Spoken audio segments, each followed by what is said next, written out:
இந்த டாஸ்மாகில் 1000 கோடி முறைகேடு அப்படின்னு சொல்லி இடி வந்து சொல்லியிருக்காங்க. இப்போ உங்களுடைய பதில் எந்தவித அடிப்படை முகாந்திரமும் இல்லாமல் ஒரு அரசியல் கட்சியினுடைய தலைவர் இதற்கு முன்னதாக ஒரு நாளைக்கு முன்னதாகவே வந்து 1000 கோடி என்று அந்த எண்ணிக்கையை அந்த நம்பரை நிர்ணயிக்கிறாரு. அதையே வந்து ஒரு நாள் கழித்து டாஸ்மாக் நிறுவனம் அமலாக்கத்துறை வந்து 1000 கோடி என்று தன்னுடைய செய்திக்குறிப்பில் வெளியிட்டிருக்கின்றார்கள். ஒரு அரசியல் கட்சியினுடைய தலைவர் சொல்வதை அமலாக்கத்துறை செய்தியாக வெளியிட்டிருக்கிறது.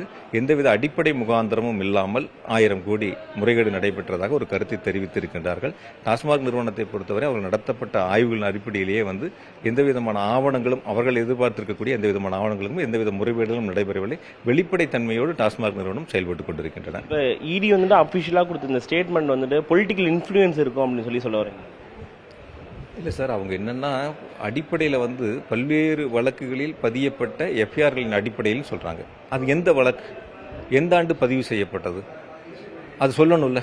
இந்த வழக்கு இந்த ஆண்டு பதிவு செய்யப்பட்டதுன்னு சொல்லணும். அந்த எஃப்ஐஆர் எந்த வருஷம் போட்டாங்க, அந்த எஃப்ஐஆரோட சாராம்சம் என்னங்கிறது சொல்லணும்.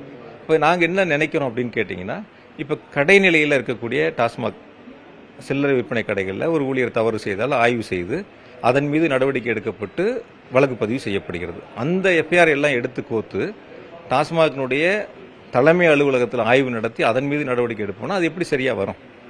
அப்போ நடவடிக்கை எடுத்தது தவறா இல்லை நடவடிக்கை எடுக்கக்கூடாதான்னு கேட்குறேன். எப்படி எதிர்கொள்ள போறீங்க? சட்ட ரீதியாக எதிர்கொள்ள போகிறோம். சட்ட ரீதியாக வந்து அரசும் டாஸ்மாக் நிறுவனமும் சட்ட ரீதியாக இந்த வழக்குகளை எதிர்கொள்வதற்கு நாங்கள் தயாராக